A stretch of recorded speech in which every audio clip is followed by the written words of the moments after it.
ನನಗೆ ಕೂಡ IAS ಆಗಬೇಕು ಎಂಬುದು ತುಂಬಾ ಹಿಂದೆಯಿಂದನೇ ಚಿಕ್ಕ ಮಗುವಾಗಿರುವಾಗಲೇ ಒಂದು ಕನಸಿತ್ತು. ಆದ್ರೆ ನಾನು ಕಾಲೇಜ್ ಮುಗಿದ ತಕ್ಷಣ ನಾನು ಒಂದು IFS ಎಕ್ಸಾಮ್ ಅನ್ನು ತಗೊಂಡೆ, forest service exam. Forest officer ಆಗಿ ಫಸ್ಟ್ ಅಟೆಂಪ್ಟ್ ಅಲ್ಲೇ ಸೆಲೆಕ್ಟ್ ಆದ. ಅದಾದ ನಂತರನು ನಾನು IAS ಆಗಬೇಕು ಅಂತ ಒಂದು ಕನಸು, ಅದನ್ನ ನನಸು ಮಾಡ್ಲೇಬೇಕು ಅಂತ ಒಂದು ಫೈರ್ ನನ್ನ ಒಳಗಡೆ ಇದ್ದೆ. ಆದ್ರೆ ಆ ಮಧ್ಯದಲ್ಲಿ ನನಗೆ ಮದುವೆನೂ ಆಯ್ತು. ಮದುವೆ ಆದ ನಂತರ ನಾನು ಪ್ರೆಗ್ನೆಂಟ್ ಇದ್ದೆ. ಇನ್ನು ಯಾಕೆ ನೀನು IAS ಓದಬೇಕು ಅಂತ ಹೇಳ್ತಾ ಇದೀಯ ಅಂತ ಎಲ್ಲರೂ ಕೂಡ ಹೇಳಿದ್ರು. ಬಟ್ ಆದ್ರೆ ಅದು ನನ್ನ ಕನಸು. ನನ್ನ ಕನಸನ್ನು ನಾನೇ ನನಸು ಮಾಡಬೇಕಾದ್ರೆ ವಿನ ಬೇರೆ ಯಾರು ಕೂಡ ಮಾಡಕ್ ಆಗಲ್ಲ.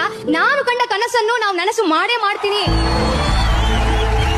ಆದ್ರೆ ಒಂದು ಸಮಸ್ಯೆ ಏನಿತ್ತು, ಅವಾಗ ನಮಗೆ ಹೆರಿಗೆ ಟೈಮ್ ಪಕ್ಕದಲ್ಲಿ ಪ್ರಿಲಿಮಿನರಿ ಎಕ್ಸಾಮ್ ಇದ್ದಾಗ ನಮಗೆ ಹೆರಿಗೆಗೆ ಒಂದು ವಾರ ಅಷ್ಟೇ ನಮಗೆ ವ್ಯತ್ಯಾಸ ಇತ್ತು. ಆವಾಗ ನಮ್ಮ ಫ್ಯಾಮಿಲಿ ಡಾಕ್ಟರ್ ಹತ್ರ ಕೇಳಿದ್ವಿ, ನಾವು ಹೋಗಿ ಎಕ್ಸಾಮ್ ಬರಬೇಕು, ಟ್ರಾವೆಲ್ ಮಾಡಬಹುದು ಅಂತ ಕೇಳಿದ್ವಿ. ಬಟ್ ಆದ್ರೆ ಡಾಕ್ಟರ್ ಹೇಳಿದ್ರು, ನೀವು 35 ವೀಕ್ಸ್ ಕಂಪ್ಲೀಟ್ ಆಗಿದೆ, ಯಾವಾಗ ಬೇಕಾದ್ರೂ ನಿಮಗೆ ಡೆಲಿವರಿ ಆಗಬಹುದು, ನಾನು ರೆಕಮೆಂಡ್ ಮಾಡೋದಿಲ್ಲ, ನಿಮ್ಮ ಓನ್ ರಿಸ್ಕ್ ಅಲ್ಲಿ ನೀವು ಹೋಗಬಹುದು ಅಂತ ಹೇಳಿದ್ರು. ಆಯ್ತು, ನಾವು ಹೋಗಿ ಎಕ್ಸಾಮ್ ಬರೆದುಕೊಂಡು ಬರೋಣ ಅಂತ ಹೋಗಿ ಬರೆದುಕೊಂಡು ಬಂದೆ. ಅದು ಆದ ನಂತರ ನನಗೆ ಮಗುನು ಹುಟ್ಟಿತು ಒಂದು ವಾರದಲ್ಲಿ. ಮೇನ್ಸ್ ಎಕ್ಸಾಮ್ ಇದ್ದಾಗ 4 ತಿಂಗಳ ಮಗುನ ಇಟ್ಕೊಂಡು ಎಲ್ಲರೂ ಹೇಳಿದ್ರು, ಇದೆಲ್ಲ ಸಾಧ್ಯನೇ ಇಲ್ಲ, ಪ್ರಿಲಿಮ್ಸ್ ಹೆಂಗ ಕ್ಲಿಯರ್ ಮಾಡಿದ್ರಿ, ಮೇನ್ಸ್ ಎಕ್ಸಾಮ್ ಅವರು ಎಲ್ಲರೂ ಕೂಡ